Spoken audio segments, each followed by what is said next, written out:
นี้จะมาเว้าเกี่ยวกับเลือดเนาะหัวข้อในหัวข้อมันก็มีส่วนประกอบของเลือด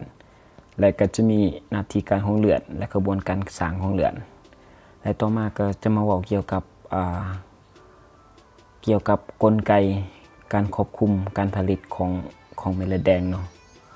อันนี้เป็นตัวกลไกการผลิตของเม็ดเลือดแดงและก็การสุดท้ายมันการปรับความสมดุลเนาะของเม็ดเลือดแดงเนาะหัวข้อมันจะมี4หัวข้อหลักมาเข้าตัวนี้เนาะก็จะว่าถึงส่วนประกอบและหน้าที่การของเลือดเนาะเลือดเขาจะเจาะอยู่ภาคส่วนมือเนาะแล้วก็หลังจากเจาะแล้วก็เขาก็มาปั้นเนาะหลังจากมาปั้นแล้วเจาะก็คือจะเจาะใส่ติ๊ก CBC เนาะหลังจากมาปั้นแล้วเขาจะได้อันตัวเลือดเป็นภาคส่วนเนาะก็คือภาคส่วนที่เป็นสีเหลืองหั่นแล้วก็เป็นภาคส่วนที่อยู่ทางกลางๆหั่นเกินว่าบัฟเฟอร์ตัวสีแดงเคินว่าเป็นจุลังเนาะและกันนะฮะมันจะประกอบมี 45% พลาสมา 55% เนาะและสำหรับตัวจุลังมันจะมีอิริโทไซต์คือเม็ดเลือดแดงนะประกอบมี4-6 ล้านเนาะหน้าที่หลักๆของมันก็คือเฮ็ดหน้าที่ในการขนส่งออกซิเจนและก็ขับออกซิเจนเนาะและประกอบตัวที่2ก็คือประกอบลิโกโลไซต์เนาะคือเม็ดเลือดขาวประมาณ 4,850,000 เนาะหน้าที่หลักๆคือเป็นทหารหรืออิมูหุงกันเนาะส่วนในการป้องกันของร่างกายเนาะและอันตัวสุดท้ายคือเพลเลตเนาะก็อยู่ในระหว่าง 250,000 หา 400,000 อันนี้เพลเลตเนาะคือเม็ดเลือดน้อยคือเม็ดเลือดน้อยมันก็เฮ็ดหน้าที่ในการเป็นปัจจัยการกำของเลือดเนาะในหันในพวกเม็ดเลือดขาวก็จะมีอีโอซิโนฟิลเลมโฟไซต์โมโนไซต์แล้วก็จะมีบาโซฟิลเนาะนิวโทรฟิลเนาะอันหลักๆเนาะที่ประกอบเป็นส่วนในเม็ดเลือดขาวมันจะมี5อย่างเนาะแต่สำหรับในพลาสมาเนาะจะประกอบมีพวกน้ำและก็เกลือและก็พลาสมาโปรตีนเนาะและก็สารต่างๆที่เฮ็ดหน้าที่ในการขนส่งของเลือดแล้วมาเข้าคอพูดตัวนี้เนาะก็จะมาเบิ่งว่าเพลเลตเนาะลักษณะเพลเลตเนาะอันนั้นมันนิวโทรฟิลเนาะแล้วก็อิเล็กโทรไซต์เนาะแล้วจะมาเบิ่งภาวะปกติตัวปกติของเม็ดเลือดแดงเนาะมันจะเป็นรูปร่างแบบคือมันจะเป็นรูปร่างแบบเป็นที่บ่ผิดปกติแต่เป็นผิดปกติก็คือโตจะเป็นรูปร่างคือมันจะแวบเนาะหรือว่ามันจะแตกต่างกันระหว่างตัวปกติกับผิดปกติเนาะเบิ่งสังเกตกันได้ง่ายๆเนาะแล้วมาเบิ่งขบวนการสร้างเนาะตัวขบวนการสร้างของเม็ดเลือดก็คือเริ่มจากเฮโมไซโตพลาสเนาะสเต็มเซลล์เนาะจะสร้างเป็นไมลอยด์สเต็มเซลล์แล้วก็สร้างเป็นลิมฟอยด์สเต็มเซลล์แล้วทั้ง2อย่างเขาเอิ้นว่า secondary stem cell เนาะ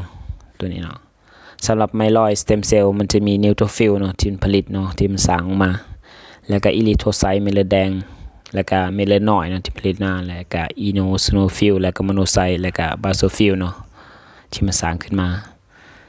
แล้วสำหรับมาเบิ่งไซต์พวกลิมฟอยด์สเต็มเซลล์มันจะสร้างพวกใดก็คือมันจะสร้างพวกเครื่องเบิ่งแต่ละอันเนาะมันจะลักษณะที่แตกต่างกันเนาะคือบาโซฟิลก็เห็นหน้าที่ต่างคืออีโอสโนฟิลบอลสินะโมโนไซต์บอลลิมโฟไซต์เบิ่งไซต์ลิมฟอยด์ก็จะเป็นลิมโฟไซต์เนาะที่มันสร้างขึ้นมาเนาะแล้วอันนี้เป็นขบวนการสร้างของเม็ดเลือดเนาะต่อไปจะว่ากลไกการผลิตเนาะกลไกการควบคุมกันจะเริ่มจากที่ว่าภาวะที่ว่ามันอิมบาลานซ์เนาะคือมันบ่สมดุลเนาะที่ตัวนี้กรณีที่ว่าออกซิเจนมันต่ำที่ถูกตัวกระตุ้นจะส่งผลเห็นให้จำนวนของเม็ดเลือดแดงลดลงตัวนี้กรณีที่ว่ามันกระตุ้นเนาะก็หมายถึงว่าฮีโมโกลบินมันลดลงและความสามารถในการขนส่งออกซิเจนลดลงจึงเกิดมีการกระตุ้นเนาะกระตุ้นตัวไขลังให้มีการหลั่งอิริโทโปรตีนออกมาแล้วอิริโทโปรตีนหลั่งออกมาจะไปกระตุ้นแอกกระดูกและกระตุ้นแอกกระดูกให้มีการหลั่งของเม็ดเลือดแดงหลายขึ้นเนาะคือจำนวนเม็ดเลือดแดงที่สังเกตเห็นว่าตัวที่4คือมันจะหลั่งออกมาหลายขึ้น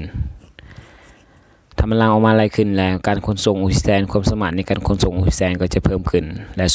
สุดท้ายก็คือเห็นให้เฮมีโอสตาซิสเนาะคือให้ภาวะปกติเนาะแล้วมาเบิ่งว่าเฮโมไซสตาซิสเนาะมันจะเมื่อมีการถูกทำลายของเส้นเลือดเนาะกลไกมี3อย่างนี่คือ vascular spasticum spas เนาะ spas occur นะคือหมายถึงเส้นเลือดมันหดหัดเนาะและเพลเลตเนาะการจับตัวของเพลเลตนะก็จะมีการหลั่งของจำนวนของเพลเลตเนาะ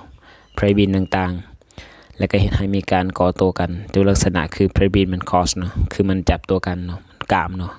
จะเห็นให้เลือดมันบ่ไหลเนาะอันนี้เป็นกลไกตัวนั้นเนาะแต่มาสรุปเนาะสรุปคร่าวๆคือจะบอกถึงส่วนผสมของเม็ดเลือดเนาะแล้วก็เลือดหมายถึงของแล้วคือพลาสมาแหละจะมีประจุรังต่างๆภาวะปกติอยู่ในผู้ใหญ่ก็6เนาะและส่วนประกอบของเลือดและกระบวนการการสร้างของเลือดเนาะสรุปที่ให้หูเนาะมื้อนี้เนาะและอันสุดท้ายก็คือเฮาจะมาเว้าเกี่ยวกับว่าโตเมื่อถูกทำลายนะมันจะมีกลไกหนึ่งคือมันจะมีกลไกเฮโมสตาซิสเนาะก็คือมันจะไปเฮ็ดเวียก3สเต็ปนั่นแหละที่เฮาบอกว่าเมื่อกี้เนาะอันนี้แม่นตัวสรุปเนาะจะบอกคร่าวๆเกี่ยวกับ